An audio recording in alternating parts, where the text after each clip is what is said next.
নমস্কার, কেমন আছেন সবাই? মিতার কিচেন অ্যান্ড লাইফস্টাইল ব্লগে আপনাদের সকলকে জানাই স্বাগত। আজ সোমবার, বাজে এখন সকাল 6:37। আর এই দেখুন, আমি রান্নাঘরে চলে এসেছি, দুধ জাল দিয়ে দিচ্ছি। ছেলেকে আজকে দুধ ভাত খাইয়ে পাঠাবো। তারপরে প্রচণ্ড পরিমাণে বৃষ্টি হচ্ছে, সেটা শেয়ার করার জন্য একটু ছাদে চলে এলাম। দেখুন, আকাশ কিন্তু একদম মেঘে অন্ধকার হয়ে আছে, কিন্তু অতটা বোঝা যাচ্ছে না। কখনো একদম বৃষ্টি হচ্ছে না, কখনো আবার ঝমঝমিয়ে বৃষ্টি হচ্ছে। আর টানা কয়েকদিন বৃষ্টির ফলে ছাদটা পুরো শ্যাতলা পড়ে গেছে। আর এই দেখুন, জামা কাপড় কেচেছিলাম, সবে এখন ঘরের মধ্যে মেলে দিচ্ছি। কি করব বলুন? এই দেখুন, আবার রান্নাঘরে চলে এলাম ছাদ বাগান থেকে। আজকে ভাবছি ছেলে আর মেয়ের স্কুলে টিফিনের জন্য একটু নতুন কিছু বানিয়ে দেব। আপনারা ভাবছেন কি? দাঁড়ান বলছি। ও, তার আগে বলে দিই, আপনারা যারা আমার ভিডিওর মধ্যে ঢুকে পড়েছেন তাদেরকে আমি অনুরোধ করব একটা লাইক দিয়ে ভিডিওটা কন্টিনিউ করতে। আর আপনারা তো জানেন, আমি যখনই ভয়েস দিতে বসি না কেন মেসেজ আসে, এটা একটা সমস্যা। দেখুন, দুটো পাকা আম নিয়েছি, খুব ভালোভাবে হাতে করে সেটা মেখে নিয়েছি। তারপর পরিমাণ মতন লবণ, চিনি আর দিয়ে দিলাম আটা। এরপরে এটাকে মেখে নিচ্ছি। কি বানাবো আমের ফুলুরি। তালের ফুলুরি তো অনেক খেলাম, ভাবলাম এবছরে একটু আমের ফুলুরি বানানো যাক। দেখুন, অল্প একটু চালের গুঁড়িও দিয়ে দিলাম, আর দিয়ে দিলাম মৌরি দিয়ে খুব ভালোভাবে এটাকে আমি একটু মেখে নিচ্ছি। জানেন, যেহেতু পরে ভয়েসটা দিচ্ছি তাই বলতে পারছি, এটা কিন্তু খুব সুন্দর হয়েছিল, মানে বোঝাই যাচ্ছিল না যে আমের ফুলুরি বলে। দেখুন, কড়ার মধ্যে তেলও দিয়ে দিয়েছি। এরপর একে একে ফুলুরির আকারে তেলের মধ্যে দিয়ে দিলাম। ফুলুরিকে দুভাবে বলা যায়, একটা ভদ্র, একটা অভদ্র। আমার মতে কোনোটাই অভদ্র নয়। কেউ কেউ বলে থাকেন ফুরুলি, আর কেউ কেউ বলেন ফুলুরি। যাগে, দুটোই বলা যায়। আমরা কি তাড়াতাড়ির সময় সব কিছু ঠিকঠাকভাবে বলি কি ট্যাক্সি, বলি তো ট্যাক্সি, সেই রকমই আর কি। যাগে, আফটার অল আমরা তো বাঙালি। দেখুন, এরপরে এক পিঠটা হয়ে গেলে আর এক পিঠটা উল্টে দেব। এই দেখুন, ছেলে মেয়েদের টিফিনের জন্যই বানিয়েছিলাম। এই যে এক খেপ দিয়েছি, আর এক খেপ দেব। আর আগের সপ্তাহ নাচের ক্লাসে কিছু মুহূর্ত আপনাদের সাথে শেয়ার করব। অনেক দিন তো শেয়ার করা হয়নি। আপনারা যারা ভালোবাসেন তারা নিশ্চয়ই আগ্রহ সহকারে দেখবেন, আর যারা ভালোবাসেন না তারা এই জায়গা থেকে নিয়ে ফিরে যাবেন। তবে আমি রিকোয়েস্ট করব, আসুন না সবাই মিলে একসাথে হাত ধরে এগিয়ে যাই। যাকগে, এত কথা বলে তো লাভ নেই, আমাকে রান্নাটা সেরে ফেলতে হবে। সেই জন্য ঝটপট রান্নাটা সেরে ফেললাম। তবে শুধু নাচের দিন যে নাচের ভিডিও শেয়ার করব তা নয়, ওই দিনও কিন্তু খুব বৃষ্টি হচ্ছিল। সব ছাত্রছাত্রীরা ভিজে গিয়েছিল প্রায়। ম্যাডামেরও, মানে যে নাচের টিচার, ওনারও কিছু ছাত্রছাত্রী এসেছিলেন।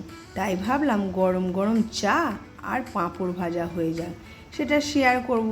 আগে এইগুলো সেরে নিই। এই দেখুন, একবার হয়ে গেল তুলে নিলাম, আর বাকি যে কটা আছে সে কটাও দিয়ে একে একে ভেজে নেব।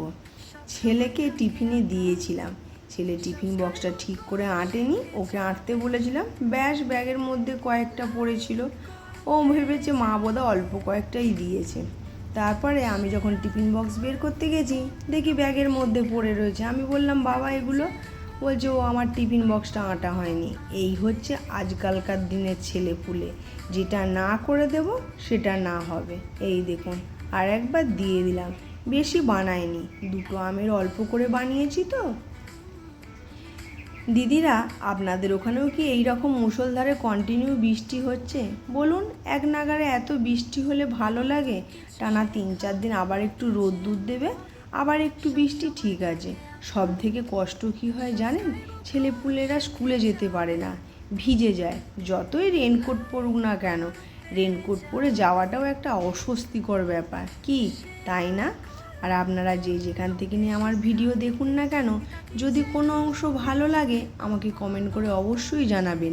আর একটা ওই যে বললাম আগে, লাইক দিয়ে ভিডিওটা কন্টিনিউ করবেন। আর আমার পরিবারের পাশে যদি কেউ থাকতে চান অবশ্যই চ্যানেলটি সাবস্ক্রাইব করে নোটিফিকেশানটা অন করে নেবেন। তার ফলে যখন আমি ভিডিও আপলোড করব সবার আগে আপনার কাছে পৌঁছে যাবে। এই দেখুন আপনাদের সাথে কথা বলতে বলতে বসে আছে, ওকে খেতে দেব। আর এইদিকে রকি মহারাজ সকালবেলা ঘুম থেকে উঠে ক্লান্ত হয়ে গেছে, রিও বসে রয়েছে।